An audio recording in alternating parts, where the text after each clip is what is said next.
Imagine checking your mailbox on an ordinary Tuesday morning and finding a letter from someone dead for a year.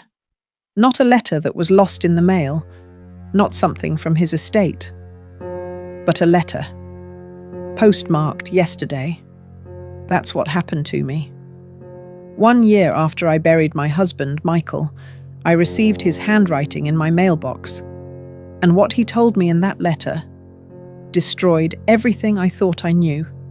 This is Life Twisted Stories, and today I'm going to tell you about the message from beyond the grave that revealed a betrayal so deep it made me question every moment of my marriage. If you're ready for a story about love, lies, and a truth that came too late, stay with me. You won't believe where this goes.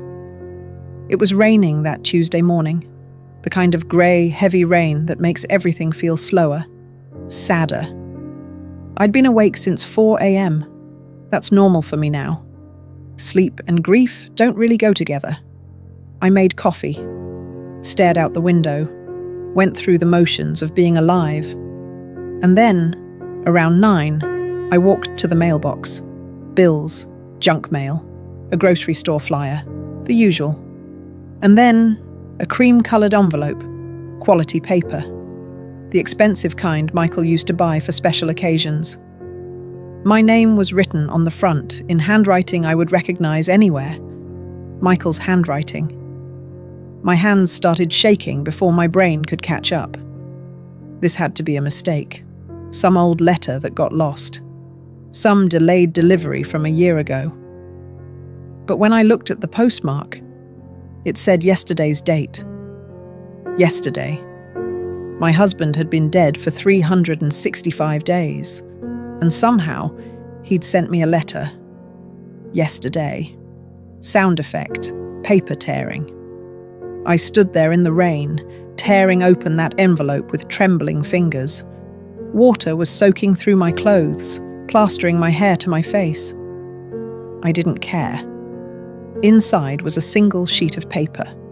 Michael's handwriting was neat and careful, like always. It said, "Anna, if you're reading this, it means something went wrong." I read that line 3 times before I could continue. Don't trust Sam. Whatever he tells you, whatever he's already told you, don't believe him. He's not who you think he is. And Anna, I'm so sorry. I should have protected you from this. Sam, his best friend since college, the man who'd been at our wedding, who'd held me while I sobbed at Michael's funeral, who'd helped me through the worst year of my life. Don't trust Sam. What was Michael talking about? Before I go any further, please do something for me. If this story is already pulling you in, hit that like button right now. And subscribe to Life Twisted Stories, because we bring you compelling mysteries like this every single week. Trust me, you're going to want to hear how this ends. Now, let me tell you about Michael and about Sam, because to understand what happened, you need to know how we got here. Michael and I met when we were 23. He was a financial consultant. I was a graphic designer. We met at a coffee shop where we both reached for the last blueberry muffin at the same time. He insisted I take it. I insisted he take it. We ended up splitting it and talking for 3 hours. 6 months later, he proposed on the beach where we'd had our first date. 2 months after that, we were married. Michael wasn't perfect. He worked too much. He forgot anniversaries. He left his socks on the bathroom floor. But he was mine. My safe place. My best friend. The person I thought I'd grow old with. And Sam? Sam was always there. Michael's college roommate. His business partners. His brother in every way that mattered, except blood. When Michael started his consulting firm, Sam was his first employee. They built everything together. Late nights at the office, client presentations, business trips, success after success. I used to joke that I was married to both of them. Sam was at our house for dinner at least twice a week. He came to our Christmas parties, our summer barbecues, every milestone. He was family. Music shifts to a minor key. 13 months ago, Michael died in a car accident, single vehicle collision on a rainy highway. He'd been driving home from a business meeting 3 hours away. The police said he probably fell asleep at the wheel. His car went off the road and hit a tree. He died instantly. They told me he didn't suffer. I'm not sure if that made it better or worse. The funeral was... I don't remember most of it, to be honest. It's all a blur of black clothes and crying and people saying things that were supposed to be comforting but just made everything worse. But I remember Sam. Sam was there through everything. He planned the funeral when I couldn't function. He handled the business details. He made sure I ate. He checked on me every single day for months. Michael would want me to take care of you, he'd say. Your family, Anna. And now Michael was telling me not to trust him. I read that letter 100 times that first day, looking for clues, trying to understand. Michael's words were clear, but they didn't make sense. Don't trust Sam? Why? What had Sam done? What was Michael protecting me from? And the bigger question, how did this letter exist at all? I checked the postmark again and again. It was real. Sent yesterday from a post office 2 towns over. But Michael had been dead for a year. Dead people don't mail letters, unless someone else sent it. But the handwriting was definitely Michael's. I'd know it anywhere. Every loop, every slant. It was him. That's when I started thinking about the past year, really thinking about it. About Sam. After Michael died, Sam was everywhere. He came by the house at least 3 times a week, always bringing something. Groceries, takeout, flowers for Michael's photo. Just checking on you, he'd say. He helped me sort through Michael's things, his clothes, his office, his files. You shouldn't have to do this alone, he'd say. He handled the business. Michael and Sam had been 50-50 partners in their consulting firm. After Michael died, Sam took over everything. Don't worry about the company, he'd say. I'll take care of it. Michael would want you to focus on healing. At the time, I was grateful. I was drowning in grief, and Sam was the life raft that kept me from going under. But now I was seeing all those moments differently. The way Sam had been so insistent about helping me clean out Michael's office. The way he'd asked me to sign papers for the business without really explaining what they were. The way he'd convinced me to let him handle Michael's half of the company temporarily. Oh God, what had I signed? I went to Michael's home office, the one Sam had helped me organize 6 months ago. Most of Michael's papers were gone. Sam had said we should donate or shred most of it. You don't need reminders, he'd said. It's healthier to let go. I'd believed him. But Michael had always been meticulous, organized. He kept copies of everything. If there were secrets, he would have hidden them somewhere Sam couldn't find them. I started searching. I'm going to pause here for just a moment, because what I found in that office, it changed everything. But first, I want to ask you something. Have you ever trusted someone completely, only to find out they weren't who you thought? Drop a comment below and tell me your story. I read every single one. And if you're not subscribed yet, hit that subscribe button now. Because this story is about to take a turn you won't see coming. All right. Let me tell you what I discovered. I searched for 2 hours before I found it. Michael's desk had a bottom drawer that I'd never paid much attention to. It was always locked, and Michael said he kept old tax returns in there. Boring stuff. But now I wondered, If he was hiding something, wouldn't he hide it in plain sight? I found a letter opener and jimmied the lock.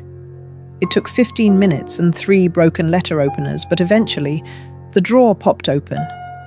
Inside were files, bank statements, property documents, legal papers, and every single one of them had my name on it. But I'd never seen these documents before in my life.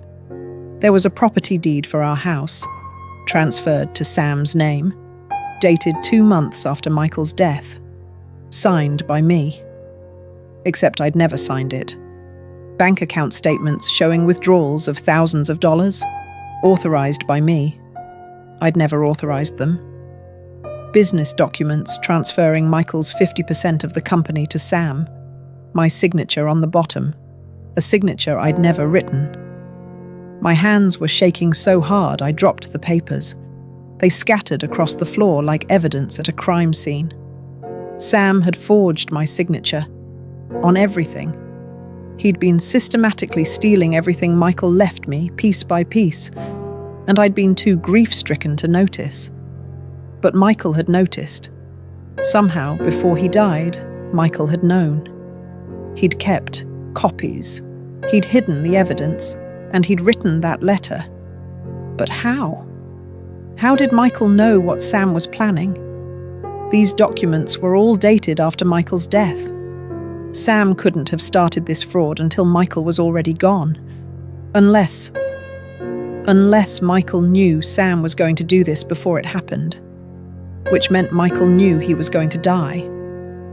I sat on the floor of Michael's office, surrounded by evidence of betrayal, and my mind was racing. The car accident, single vehicle, rainy night. Michael is falling asleep at the wheel. That's what the police had said. But what if they were wrong? What if someone had wanted Michael dead? I didn't think. I just grabbed the files, got in my car, and drove to Sam's house. It was almost 8 p.m. when I got there. His lights were on.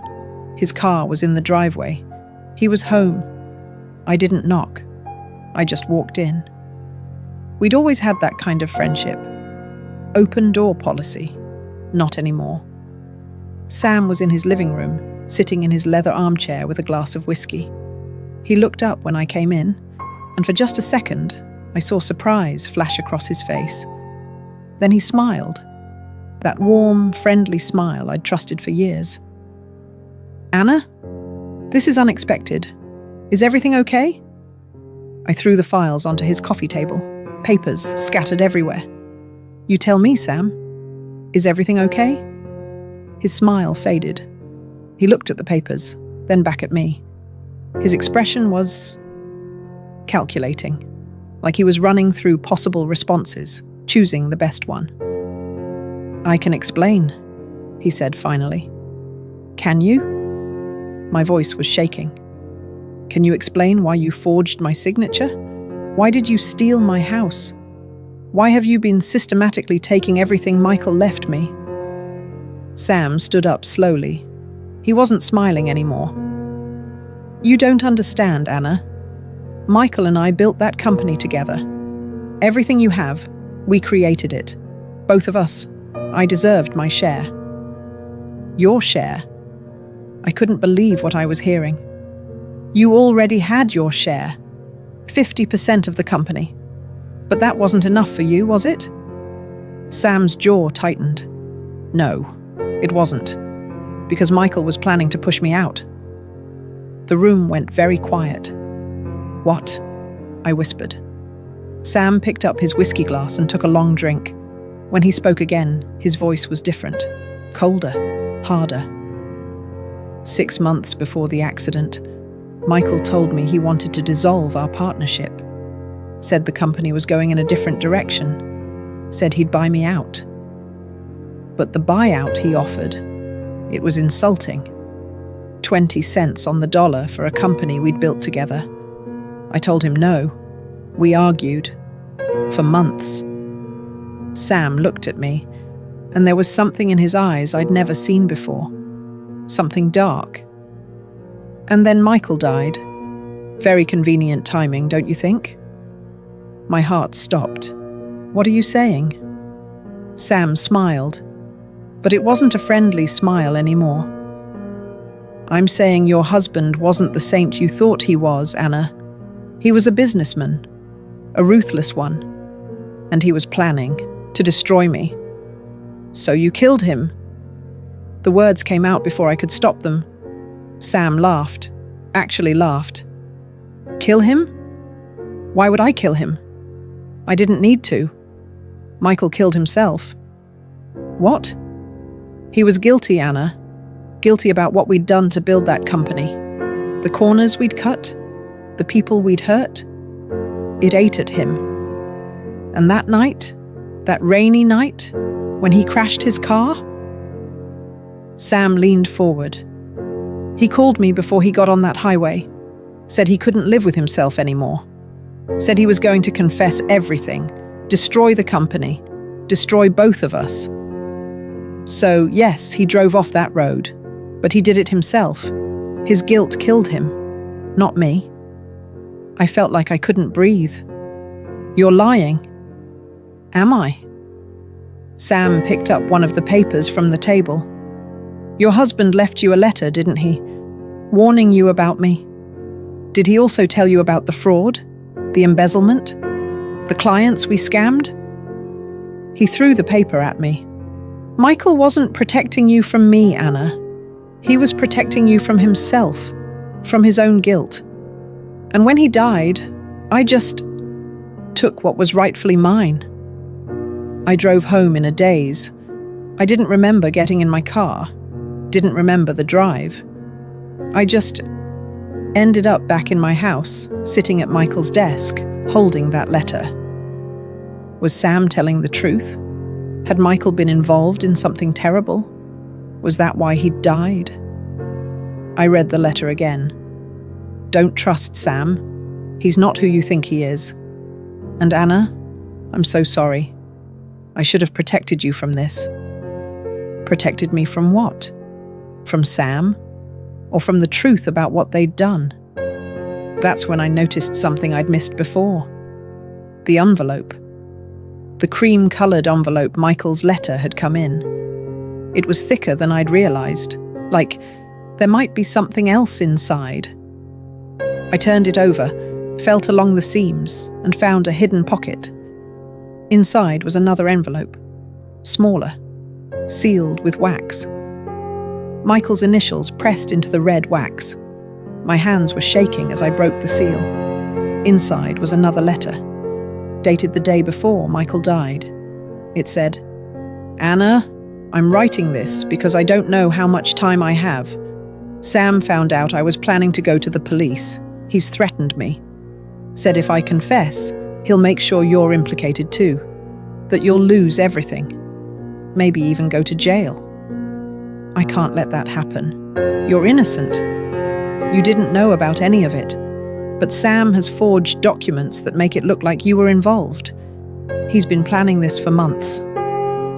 Tomorrow I'm driving to meet a lawyer 3 hours away. Someone Sam doesn't know. I'm going to give him all the evidence against Sam. Proof that you had nothing to do with the fraud. Proof that it was all Sam. If anything happens to me, if I don't make it back, this letter will mail automatically. I've arranged for it to be sent exactly 1 year from tomorrow. Long enough for Sam to think he's gotten away with everything. I'm so sorry, Anna. Sorry for what I did.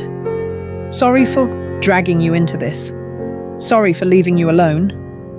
But I promise you, I'm going to make this right, even if it costs me everything. I love you, always.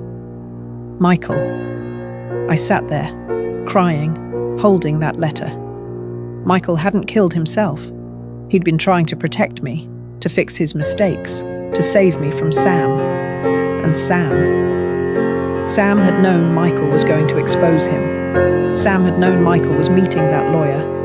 A car accident on a rainy highway. Single vehicle. The driver fell asleep. Or someone tampered with his car. Someone who knew exactly where he'd be driving. Someone who had everything to lose if Michael reached that lawyer. I called the police. Share this video right now if you're feeling what I felt in that moment. And comment below. Did you suspect Sam from the beginning? Or did the twist catch you off guard? Hit subscribe if you want more stories that will keep you guessing until the very end. Now, let me tell you how this ended. The police reopened Michael's case. They examined his car, which had been in an impound lot for a year, and they found evidence of tampering. The brake lines had been cut, not completely severed, but damaged enough that under the right conditions, on a rainy highway, at high speed, Michael never stood a chance. They arrested Sam 3 days later. He confessed to everything: the fraud, the forgery, and yes, Michael's murder. He'd followed Michael that night, waited until Michael stopped for gas, finished cutting the brake lines while Michael was inside paying. Sam said he never meant for it to go that far, but Michael had left him no choice. At the trial, Sam's lawyer tried to argue that Michael had been complicit in the fraud, that he was just as guilty, that Sam had only been protecting himself. But Michael's letter, the evidence he'd hidden, it proved otherwise. Michael had made mistakes. He'd been part of something wrong. But in the end, he'd tried to make it right, and that mattered. Sam was convicted of first-degree murder, fraud, and a dozen other charges. He's serving life in prison now, no parole. And me, I got everything back. The house, the money, the company. I sold it. I couldn't bear to run something built on lies. But more than that, I got the truth. The truth about what Michael did. The truth about why he died. The truth about what he sacrificed to protect me. 6 months after Sam's conviction, I went to Michael's grave. I brought a letter with me, one I'd written to him. I told him I understood, that I forgave him, that I knew he'd died trying to save me. I told him that his letter, his message from beyond the grave, had given me back my life. And I told him that I would never forget him. I sealed that letter in a cream-colored envelope, the expensive kind he used to buy, and I left it on his headstone. The wind picked it up, carried it a few feet, then set it down gently against the flowers. And as I walked away, I realized something. Love doesn't end when someone dies. It just changes form. Michael's love for me reached across death itself. It waited a year. It found its way to my mailbox on a rainy Tuesday morning, and it saved me. Sometimes the people we love find ways to protect us, even when they're gone. Sometimes love really does conquer death. This has been Life Twisted Stories. If this story moved you, hit that like button. If it shocked you, drop a comment telling me what surprised you most. And if you want more emotional mysteries that will stay with you long after they end, subscribe now. Share this with someone who needs to hear a love story that transcends death. Next week, I'm bringing you another tale that will make you question everything you think you know. Until then, remember that the people who truly love us never really leave. They just find new ways to say goodbye.